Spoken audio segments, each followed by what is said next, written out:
Good. Well, thank you for inviting me. I'm having a good time, like others are, I'm sure, here at this meeting. And I'm going to continue talking about structural variants, copy number variants in the genome. And I'm going to tell you about experiments that we've been doing in our lab over a number of years to gather some insights into the genetic and environmental factors, and environmental is key for this audience, I think, that might be involved in copy number variation. The formation of de novo copy number variants. And I'm so fortunate to follow Jim because he gave this great overview of the field and the current state of the field, some of it even unpublished. And he mentioned the importance of CNVs and the fact that they're recently recognized form of mutation that have a major impact on human genomic diversity, evolution, and with over 10, well, I don't know if he mentioned this, but there are over 10,000 normal CNV variants that have been identified in different humans that are over 3 kb, and over 20,000 if you look at all together that are even smaller than 3 kb. And new CNV mutations are responsible for at least, and it's greater in Jim's cohort, at least 10 to 15% of neurodevelopmental disorders and other birth defects. And they arise very frequently in cancer cells, and I'm really not going to talk anymore about cancer cells because my focus is really on humans and the germline as well, and human somatic cells. But bear in mind that these are also frequent types of mutations you find in different tumor cells. And there are at least 3 major classes of CNVs, both normal and pathogenic, that are grouped together based on their proposed predicted mechanisms. The recurrent CNVs have the same breakpoints and they occur at hotspots, if you will. Non-recurrent CNVs that occur all over the genome with more or less at random. And smaller CNVs, less than 5 kilobases, caused by a variety of mechanisms, but predominantly retrotransposition. And I also am smart enough not to try to explain that because John's in the audience and he will tomorrow. All right, so, and here just a real quick summary. This was just described to you in great detail. The 2 most common mechanisms that account for pathogenic de novo CNVs in humans are the recurrent CNVs, as they're called, and non-recurrent CNVs are the types of CNVs that are most commonly associated with de novo genetic disorders. And most of these are large deletions or duplications greater than 200 kilobases. So there's some bias to that because of the methods used to detect them, but even if you use very, very, very, very high resolution arrays, you still find that most of the deleterious mutations are large. And each is caused by mechanisms that are linked to cellular origins. And this is a key point that is probably obvious to you from the previous talk, but very important, and therefore with distinct risk factors. Recurrent CNVs occur in meiosis, and these occur in mitotic cell division. So there's a big difference depending on the cell type of origin as to what the risk factors will be, and we'll talk more about that. So what are the risk factors for CNV mutations? Well, unlike other forms of mutation that we've been studying for decades, we know very little about the genetic and environmental risk factors involved. As I tell people when I talk about this in my office and they come in to visit, say, I can go out in the lab right now and pick up probably a dozen things that'll give you de novo point mutations. But I'll bet you can't go out there and find one thing that causes a CNV. And they're stumped. I mean, I can do it because I know the answer to a few of these things, but they can't. So our research is really driven by the following axioms. As with all mutation types, the risk for new and deleterious CNVs will be increased by exposures to precipitating environmental mutagens and from inherited genetic predisposition. And understanding the underlying mechanisms, as was stressed by Jim, is really key to defining these environmental and genetic risk factors for the new mutations. So you can predict new mutations better. In fact, it's the only way to do it if you understand the mechanism. So we're interested in the mechanisms, we're interested in the risk factors. So I'm going to tell you how we got involved in this. I was actually studying replication stress for a long time, really focusing on chromosomal fragile sites, which are hotspots that cover broad regions of the genome, approximately a megabase. And their hotspots is defined by the fact that they form gaps or breaks on metaphase chromosomes following replication stress. So we get these metaphase chromosome gaps and breaks. And here are the two most common sites of breakage in all of our chromosomes, yours and mine, at Fra3b and Fra16d. This is the site of the FHIT or FIT gene. This is the site of the WWOX gene. And these are normally stable in somatic cells as far as we know. In cell culture, if you create replication stress by inhibiting, for example, DNA polymerases with a drug called acetylcholine, which is very effective at that, you can create these breaks, specifically at those sites at a very high in a very high proportion of cells, upwards to, you do the experiment, right, 50%. So they're stable as far as we know in most somatic cells, but in tumor cells not so. You frequently find some microscopic deletions of hundreds of kilobases very commonly in tumor cells. And in fact, it's because of those heterozygous or sometimes homozygous deletions that those two genes associated with Fra3b and Fra16d, WWOX, and FIT were proposed as tumor suppressor genes because you find these deletions. That's the history to that. So in addition to chromosome breaks, we asked the question then, in addition to the chromosome breaks that we've been studying, does replication stress by acetylcholine in this case, could we also induce these tumor-like deletions? So a number of years ago, a graduate student in my lab set out to do that, beginning in about 1985, and found very quickly that the answer was yes. In fact, we could induce these deletions in a very high proportion of cells. 18% of treated cells had a deletion that mimicked those that are found in tumors. These deletions were anywhere, in this case, from 9 to 275 kilobases, with different breakpoints centered within Fra3b and centered in the FIT gene. We sequenced the breakpoint junctions back then of a few of these. We found blunt ends or short microhomologies. Okay, so, and here's how we detected them with chromosomal arrays. So we could induce submicroscopic deletions, and in one case a duplication, with the acetylcholine in this fragile site. And we found these similar copy number variants, as we now know we should call them, elsewhere along chromosome 3, and this was only chromosome 3 that we looked at in these experiments, not at the whole genome. So it led to the next obvious question, can we induce these across the entire genome? Because these look like what were at that time just beginning to be described as copy number variants in humans. So I said, my gosh, these are the same things. We have to see if we can induce these experimentally across the entire genome.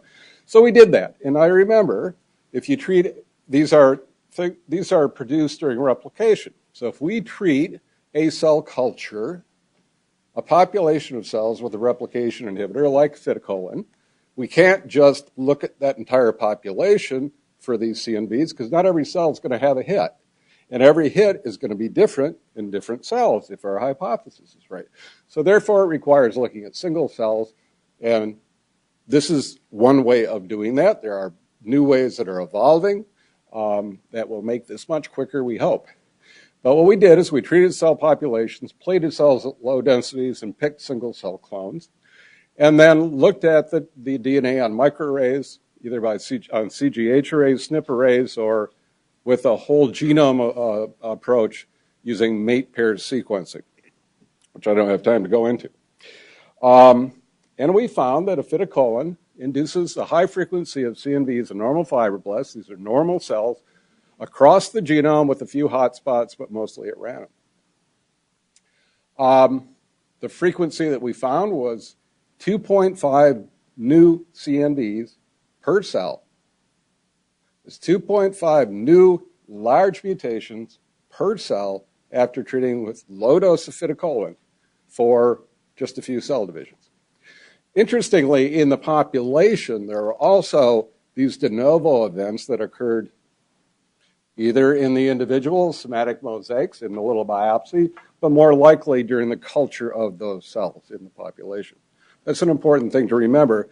All cell culture populations probably have some heterogeneity for these mutations. Okay, so the hotspot regions that we found here were in two of them at least, the two hottest hotspots, were in a region at 3q13 associated with the LSAMP gene.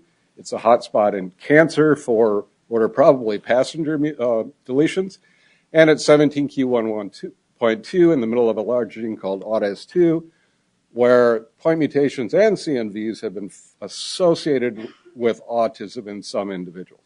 All right.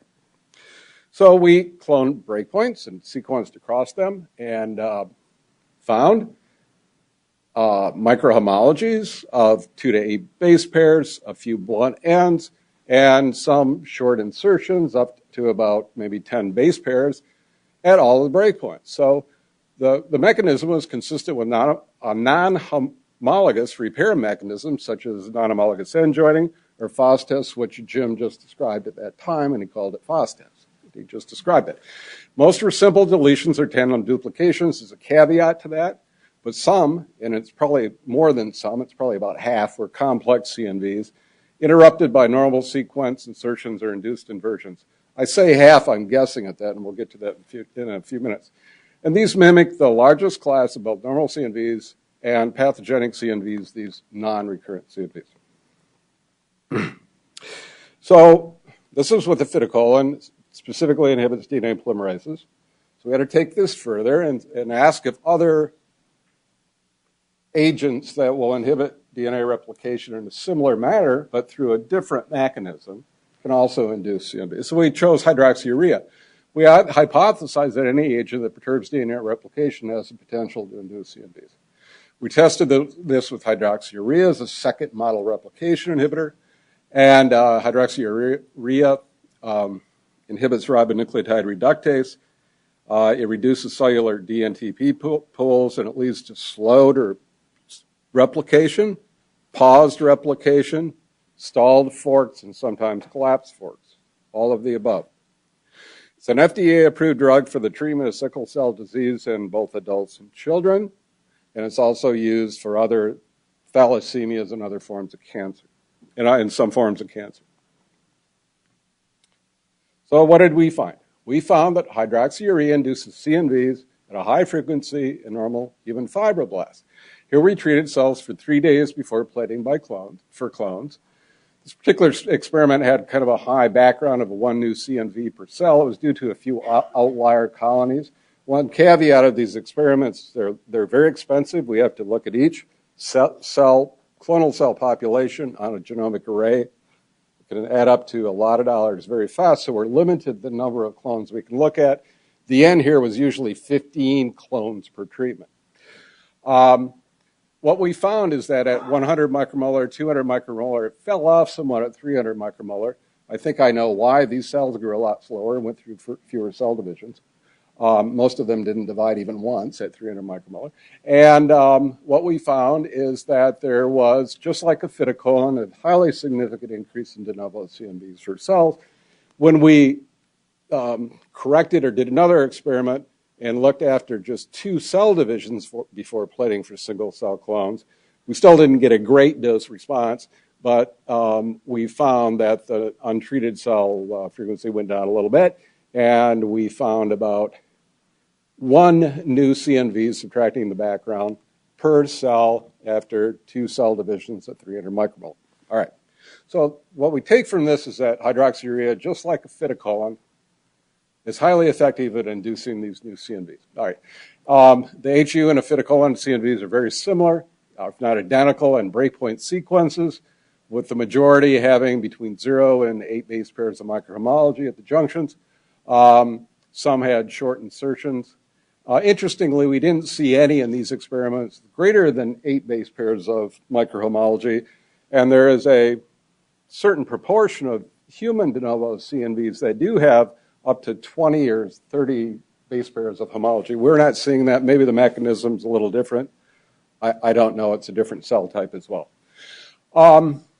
They were the same in size as a fiticolin, with most between 50 kilobases and a megabases, just like human pathogenic de novo CNVs, and in location with the same hotspots. The blue are fiticolin, and the red are hydroxyurea. Duplications are above the line and deletions are below. In contrast to what Jim just described, and I was going to ask a question about that, and maybe we can talk more about it in the discussion, we found more deletions than duplications, which is what you find in the, if I'm correct, for normal CNVs with microhomologies in the normal population, but it may differ in the Baylor cohort for disease CNVs. Okay, nonetheless, we see both deletions and duplications. And we also see induced complex rearrangements, and I'll show you, just point out a few examples here. So here's one with 1, 2, 3, 4, 5 deletion events coupled with 2 inversion events. That's quite complex. So not only do we get a deletion, but then we go the wrong way in replication, giving rise to an inversion and then back up again.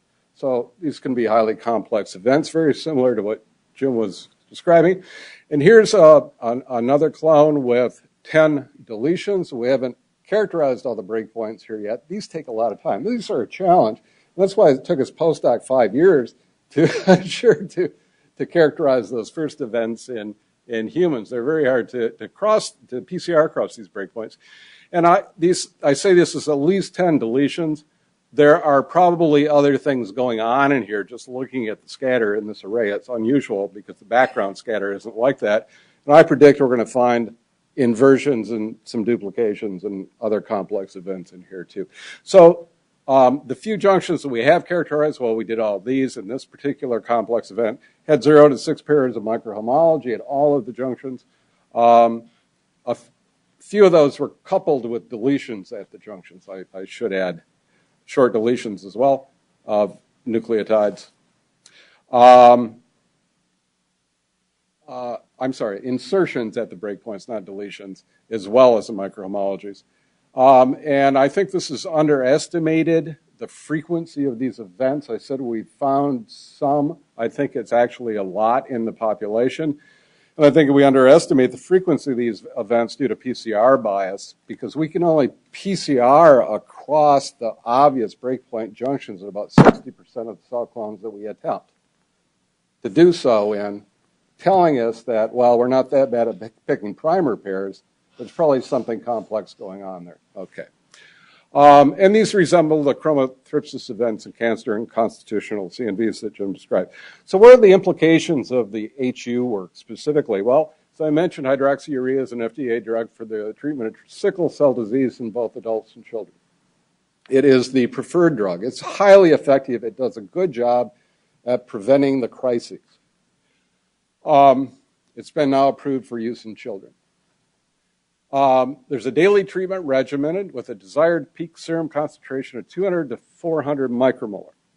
If you remember, that is exactly by chance, not by design. I wish I could take credit for this being by design, but it was by chance. I found this out afterwards that the dose was safe, as what we used in our experiments, and we find a significant increase in CNVs after 2 cell cycles. The genetic risks, the germline effects of HU treatment are unknown in any organism. There are studies ongoing showing that it probably has a low cancer risk, and those are ongoing for patients treated with HU. We found that it's a potent inducer of CNV mutations at doses equivalent to those in treated patients, so this has important implications for future generations. So the next step for us, or this obvious step that we had to take for a number of reasons, is intergenerational studies directly in mice in vivo. And we did these experiments, and they're ongoing now. We chose to do these for 2 reasons, and there are a couple points I want to make about how we design these.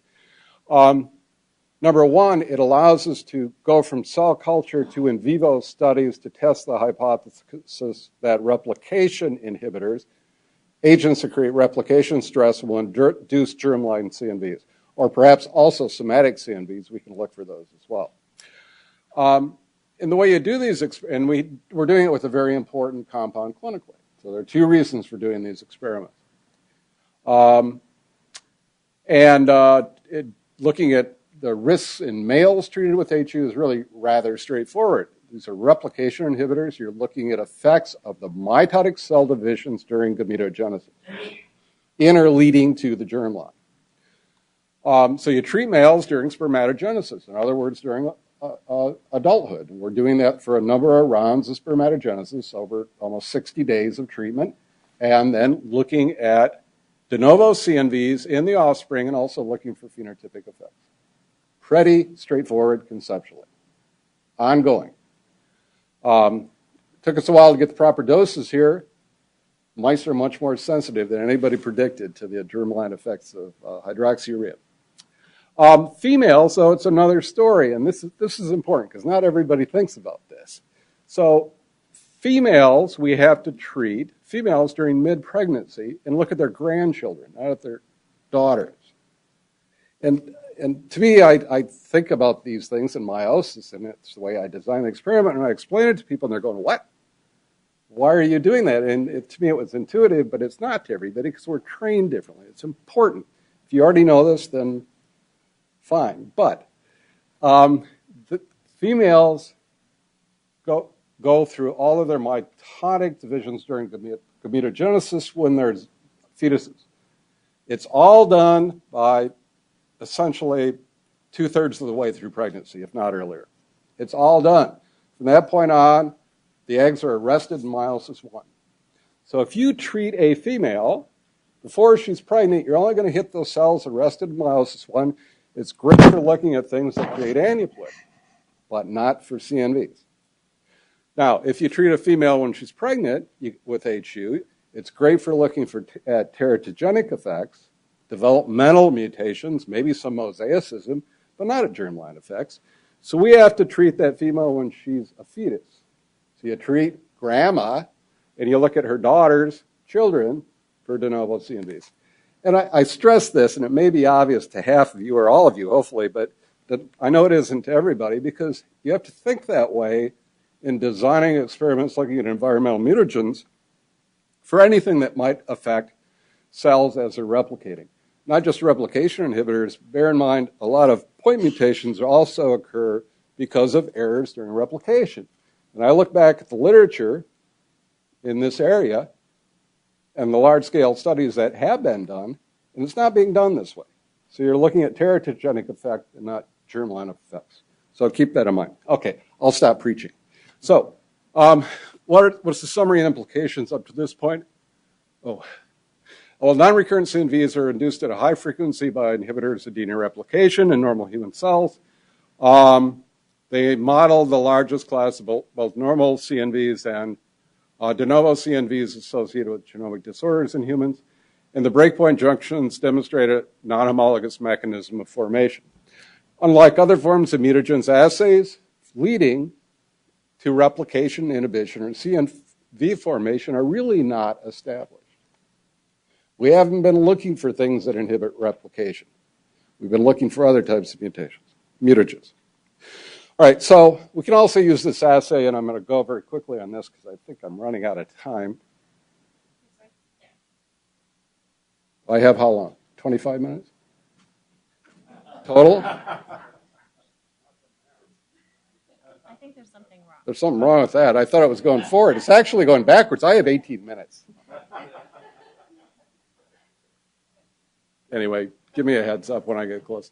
Anyway, so we can also use this to investigate some of the genetic factors. And Jim talked about the models. And the possible models that have been proposed for these non-recurrent CNVs are non-homologous end joining alternative end joining mechanisms. And there are two forms, non-homologous end joining and a related form of end joining that brings two distant double-strand breaks together called alternative end joining, which is less well understood in mammalian cells, which is important in class switch recombination and some other forms of double-strand break repair. And then the FOSTS and MMBIR related mechanisms that Jim so well described. All right, so we don't know the mechanisms, the specific genetic factors involved yet in FOSTS and MMBIR. There's not a good understanding of those. The same can be said about alternative end joining. You can't test those experimentally with the system because you don't know what to look at. But you can look at non-homologous end joining. This is a well-understood pathway. It's conserved from bacteria to humans, and the players are the same. So we can look at factors involved in end joining and see if they have an effect on non-recurrent CNVs. In the system, we did so with XRCC4, an absolutely essential component of DNA ligase 4, which is the last step in patching together two double-strand breaks, okay? And we took mouse ES cells deficient in XRCC4 and wild-type cells and asked, well, is there a decrease in these cells in the formation of CNVs or a different type of aberration that's formed, or do we get the same sorts of CNVs both spontaneously and after replication stress in the XRCC4 cells? If end joining is involved in the formation of CNVs, non-homologous end joining deficient cells should show a decrease in what we see as de novo CNVs after replication stress. We did not see an increase. It looks like there might even be a slight increase, and that could be true because we're creating more damaged templates for CNVs. But actually, I think this is due to just a few outliers in the small sample size that we have. The size was the same, locations were the same. The bottom line, and also, importantly, those that we looked at the breakpoint junctions, we found the same microhomologies and, importantly, blunt ends. You can get a blunt end through a mechanism other than classic non-homologous end joining, and that's new. So bear that in mind. You don't need end joining to give these. It's consistent with what Jim was saying, and it I think proves that in this experimental system, at least, non-homologous end joining is not required for non-recurrent CNVs. And I think we can roll that out. And in fact, I do in this cartoon where we have a stalled fork and the different mechanisms that are left after eliminating end joining are FOSTETch, and MMBR, which differ in some regards that are subtle, but importantly, they differ in that you don't need a double-strand break here. Here you have a single-ended double-strand break, which can be caused by a stalled fork. Similar mechanisms, MMBIR is the favored mechanism for CNVs now. That could be taking place. Alternative end joining has not been ruled out. If there are two double-strand breaks brought together over long distances, as you do in class switch recombination, it's conceivable this could still be involved. They could all be involved in different CNVs that are precipitated by replication stress or stalled replication. Okay, so I said this earlier, I'll say it again. As with all mutation classes, it's certain that genetic variation and environmental insults can increase the risk for new and deleterious CNVs. So now, finally, what can we say about risk factors? This is what we can say, I can say at least now at this point in time. For non-recurrent CNVs, which I've been focusing on, we know that the biggest genetic factor involved is paternal sex and age. There's a tremendous paternal bias, a highly significant paternal bias for parent of origin or de novo CNVs. There's also a paternal age effect. It's consistent with some other forms of mutation that I think make sense with those being of mitotic cell origin. There are errors in replication. You're making sperm through your whole life with more of a chance, more divisions for an error. Also, there's a greater risk for errors due to exposures because of the longer time period for exposure. There's also conceivable that variation in DNA damage response genes that both produce and prevent and produce CNVs are involved as genetic factors for the formation of non-recurrent CNVs, but I think, at least in my mind, I'm ruling out non-homologous end joining. What about the environmental factors? Well, agents that lead to stalled or slow replication, like hydroxyurea or acetylcholine, those that are out there in the environment that we have to go find, are good candidates based on the cell culture data, and hopefully from our mouse data it's coming. We don't know if direct DNA damaging agents, like, for example, IR, can also produce CNVs. We're testing IR. In fact, we're almost done with it. I wish it would have been done in time to talk to you today about the results, but I can't. The risk for CNV, this is important. The risk for CNV mutagen exposure is greatest in males in adulthood, and in females during fetal development. It's a point I stressed and harped on earlier, so you all remember that. Okay, so what are the risk factors for recurrent CNVs? Those are the CNVs caused by non-homologous recombination. Well, genetic factors include the variation in genomic structure, such as the length of flanking repeats. The longer the repeat, and there is variation in humans for the length of these repeats, or LCRs, low copy repeats, segmental duplications, they're called as well. So the longer the repeat, the greater the propensity in general for mispairing, ectopic pairing, and unequal recombination. And as Jim alluded to, factors affecting recombination rate or recombination site choice may very well play a role, like the PRDM9 histone methyltransferase. This is the PR domain 9 methyltransferase. This gene contains zinc fingers, and the number of zinc fingers vary widely among different individuals and individuals in different populations. It's the length or the number of zinc finger domain sites that determine what sites will be a hotspot for meiotic recombination. So again, this is a meiosis-specific methyltransferase. It chooses, it's not the only one involved, the only thing involved, but it can choose those sites chosen for recombination. Therefore, if variation in some individuals favors ectopic pairing on recombination, you could conceive how this would be involved. What are the environmental factors that might make recurrent CNVs? I'll let you tell me. I don't have a clue.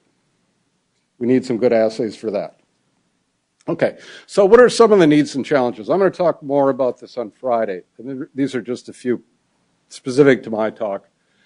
I think we need to develop more rapid other assays and more high throughput assays for both recurrent and non-recurrent CNVs. Our assay, I think, is good for what it does for setting the stage to test these things further. But boy, these experiments take a long time and they're very expensive, as you might imagine by what I told you. We need to identify the environmental factors that lead to replication stress in CNVs. We haven't been looking for those. We need to determine the CNV mutation rate, the normal mutation rate, the background rate, in both the germline and in somatic cells. And I didn't talk too much about somatic cells, but remember, a mutation that's occurring during a mitotic cell division, during DNA replication, we talked about the germline effects. If it happens in the germline, each one of our somatic cells is doing that. So as Thea pointed out in the very beginning of this morning, we have to think about heterogeneity and mosaicism. And so we hypothesize and we can predict that we are mosaics for cells with different CNVs, especially based on that background that we're seeing in cells in culture. And what are the consequences of that for chronic disease, for anything? We don't know yet. We need to refine the mechanisms responsible for CNVs. That's key to being able to predict these agents. So with that, these are the people that are heavily involved, especially Martin and Tom, and I'll take some questions.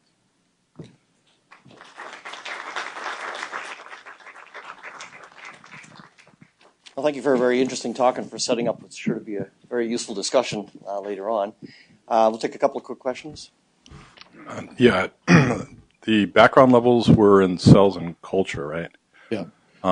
Could you look at that in tissue somehow and just see if there's background levels of CNVs in a tissue, human tissue? Yeah. Okay, so there are some studies that have been done, not by us, by others, that are in the literature looking for somatic mosaicism for CNVs. There are studies in twins where you can find different CNVs in identical twins. There are studies looking at large pieces of different tissues, and Jim wants to respond to this too, I think, but I'll finish. And there have been some differences found in those CNVs, and also if you look in blood cells, in T cells, you can find different clonal populations that must be clonal populations with different CNVs, and there's a correlation with age, more CNVs with age. Ideally, you want to do this on the single cell level, as Thea pointed out this morning. And the methods are coming along there. We're working on that. A lot of people are working on developing these single cell genomics methods. It's not easy, but that's ideally what you want to do. So I'm going to take prerogative and ask. It does exist. How much? We don't know. We're tip of the iceberg. So I'm going to ask a quick question. So there's a huge literature on induction mutations in, for example, the HPRT locus in human cells. And we've known for a long time that point mutations are actually rare, that rearrangements, which are never really defined, are the major mechanism for inactivating that gene. So has anybody looked at that? Well, you just cited the literature, and I'm familiar with that literature too. And you can find a lot of deletions, and I don't know about duplications, but it depends on what kind of agent you're looking at. And I can't remember the specific agents, but it makes sense. Yeah. Terrific, Tom.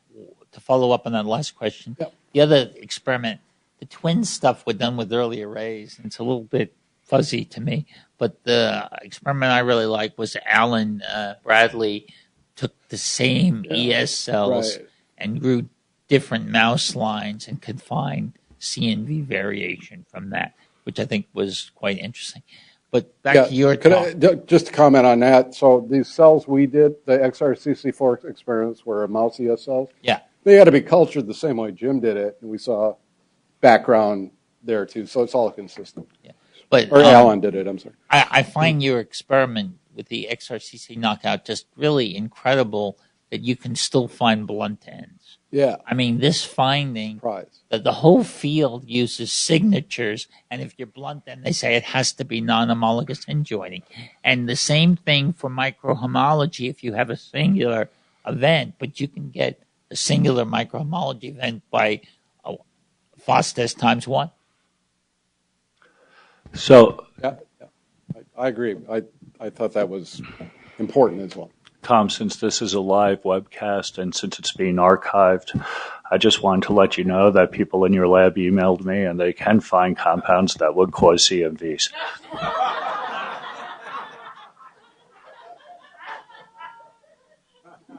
Thank you, John. I meant visitors.